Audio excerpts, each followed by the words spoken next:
red flag warning. That is PG&E's kind of first cue to get our emergency apparatus up and running. We won't always have a public safety power shutoff event for every red flag warning. It will depend on the specific conditions of the event. So some of the other things you see on the screen, low humidity is a very big driver and fuel conditions being dry and fires being able to ignite and also being able to spread quickly. Wind is a major factor. If we have wind, sustained winds at over 25 miles an hour with gusts of over 45, that's when you get into some pretty dangerous conditions where, again, fires can start and fires can grow rather quickly, as we've seen, unfortunately, many times over in our state over the last couple of years with some of the major wind-driven fires that we've had. Fuel conditions on the ground are also obviously a big driver.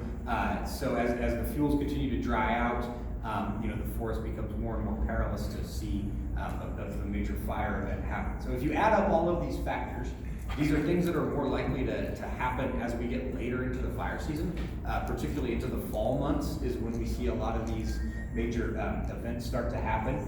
We, in our part of the state, we don't tend to get a lot of high winds in the dead of summertime. So as we get more into the fall, that's when the humidity conditions will really drop and wind conditions will really raise at some points. So when we have those high winds combined with the low humidity, and then you have fuel conditions which will just continue to dry out throughout the year. So we're not likely to get another major rain throughout the summer. So the fuel conditions out there, the small shrubbery and leaves and pine needles and pine cones and all of that is just going to continue to dry out as we get further and further into the summer and then into the fall months.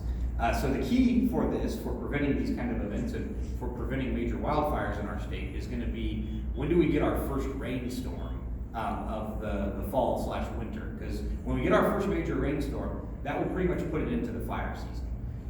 Last year, we had very unusual weather conditions. We didn't get our first major rainstorm in the state until the day before Thanksgiving. So that is extremely late to have that first rain. So if we have another year like that this year where we don't get a rainstorm until that late in the season, then I think we're going to see a lot of potential events like this, and we're going to see, unfortunately, probably a lot of major fires in